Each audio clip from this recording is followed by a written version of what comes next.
E aí, tudo bem? Hoje o nosso papo é sobre um assunto clássico, um nome que todo mundo conhece e que, vamos ser sinceros, muita gente teme: o colesterol. Pois é, ele sempre foi pintado como aquele grande risco, sabe? Uma ameaça para a saúde. Mas e se boa parte do que a gente acredita sobre ele talvez não seja bem assim? Vamos desvendar esse mistério juntos, de um jeito bem direto. É isso mesmo. Por décadas, a história que contaram pra gente foi essa. O colesterol é o grande vilão da saúde do coração. Mas será que é isso mesmo? E se essa fama toda for, na verdade, um grande mal-entendido?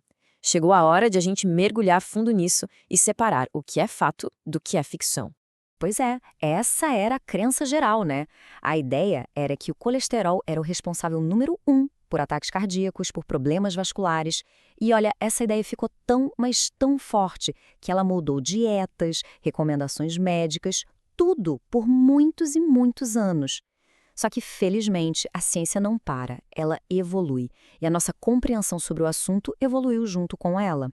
E é aqui que a história tem uma virada daquelas. Um verdadeiro plot twist. Porque longe de ser só o vilão da história, o colesterol é essencial, fundamental. O nosso corpo não só precisa dele, como ele mesmo produz o colesterol. É isso mesmo, o nosso organismo trabalha ativamente para produzir essa substância. Por quê? Porque sem ele, a gente simplesmente não vive. Ok, mas o que é o colesterol, afinal? De um jeito bem simples. É um tipo de gordura, um lipídio. E olha que interessante, a maior parte dele nem vem da comida. É o nosso próprio fígado que fabrica. A alimentação contribui com uma parte menor. Aí fica a pergunta, né? Por que o nosso corpo teria todo esse trabalho para produzir algo que supostamente seria ruim? A resposta está nas funções dele. A gente pode pensar no colesterol como um verdadeiro operário multifuncional dentro do nosso corpo. Sabe a parede de uma casa? Ele ajuda a formar a estrutura de todas as nossas células. Ele é a matéria-prima para hormônios super importantes como estrogênio e testosterona. Ajuda a gente a produzir vitamina D quando toma sol e ainda por cima é crucial para a digestão de gorduras. Resumindo, sem colesterol, um monte de coisa vital simplesmente para de funcionar. Então chegamos ao ponto central. O X da questão é este: o colesterol, por si só, não é o inimigo. O problema de verdade, o que define se há risco ou não para a saúde, é o desequilíbrio. A falta de equilíbrio entre os diferentes tipos de colesterol que a gente tem circulando no sangue. A palavra-chave aqui é essa: equilíbrio. E falar em equilíbrio nos leva direto para aquela famosa dupla, né? Tenho certeza que todo mundo já ouviu falar em colesterol bom e colesterol ruim. Mas o que isso significa na prática? Vamos entender de uma vez por todas. Para entender isso, vamos a uma analogia que funciona super bem. Imagina que as nossas artérias são como ruas. O LDL, o tal colesterol ruim, é como o serviço de entrega. Ele pega o colesterol no fígado e leva para as células que precisam dele. O problema é quando tem entrega demais, sabe? Excesso de caminhões na rua. Aí a carga começa a se acumular nas paredes, nas artérias, entupindo o trânsito. Já o HDL, o colesterol bom, é a equipe de limpeza. Ele passa recolhendo todo esse colesterol que sobrou e leva de volta para o fígado para ser eliminado. Então, qual é o segredo? Ter um serviço de entrega que não exagera, ou seja, LDL baixo, e uma equipe de limpeza muito eficiente, um HDL alto. Ok, agora que a gente já entendeu a diferença entre o entregador e a equipe de limpeza, vamos para a pergunta de US$ 1 milhão. O que de fato causa esse desequilíbrio perigoso? É aqui que a gente começa a desmascarar os verdadeiros culpados e derrubar alguns mitos bem famosos.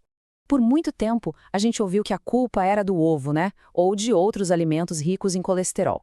Não come muito ovo que faz mal para o colesterol. Mas, será que o ovo é mesmo o grande vilão dessa história? Olha, a ciência hoje em dia tem uma resposta bem diferente e bem mais interessante para a gente. Então, vamos lá. O grande mito é culpar o colesterol que vem da dieta, como o do ovo. Para a maioria das pessoas, isso não é o principal problema. A realidade, os verdadeiros culpados são outros. Primeiro, o excesso de gorduras saturadas e principalmente as gorduras trans. A gente acha isso em um monte de comida ultraprocessada e fast food. Segundo, um estilo de vida sedentário. Ficar parada não ajuda em nada. Terceiro, a obesidade. E por último, um fator super importante que muita gente esquece, a genética. Sim, a predisposição familiar conta e muito. Beleza, já entendemos que o colesterol é essencial, que o problema é o desequilíbrio e já vimos quem são os verdadeiros culpados. Agora vem a parte mais importante. O que fazer? como a gente consegue manter esses níveis saudáveis? A boa notícia é que a resposta está principalmente no nosso estilo de vida. A abordagem é um combo de boas práticas. Ponto 1. Adotar uma dieta mais equilibrada. O que é isso? Focar em fibras, em gorduras boas, pensa em azeite de oliva, abacate, castanhas e em proteínas mais magras. Ponto 2. Se mexer. Atividade física regular é um dos melhores jeitos de aumentar o HDL, a nossa equipe de limpeza. Terceiro, fugir dos sabotadores. Isso significa diminuir o consumo de ultraprocessados e, claro, evitar o cigarro. E ponto 4, que é fundamental, acompanhamento profissional. Fazer check-ups regulares é o que permite saber como estão os seus níveis e ter a orientação certa. Então, para a gente amarrar tudo isso, o foco da nossa atenção precisa mudar. O grande sabotador da nossa saúde não é o colesterol em si, que é vital para a gente. Os verdadeiros sabotadores são os hábitos que a gente tem e, em alguns casos, a genética que a gente herdou. São esses os verdadeiros protagonistas que definem se vamos ter ou não problemas. E fica aqui a reflexão final. Será que o problema é mesmo o colesterol ou é o desequilíbrio que a gente causa no nosso corpo? Quando a gente entende que a palavra-chave é equilíbrio, tudo muda. A gente sai do campo do medo e entra no campo da ação consciente. Cuidar da saúde vira menos sobre proibição e muito mais sobre fazer escolhas inteligentes e informadas. No fim das contas, o que importa é manter todo o sistema funcionando em harmonia. O conhecimento é a base para uma vida saudável. Se esta informação foi valiosa, sua inscrição nos permite continuar este trabalho. Ative as notificações para não perder o próximo capítulo. A informação é o primeiro passo. A ação é a sua responsabilidade. Até a próxima.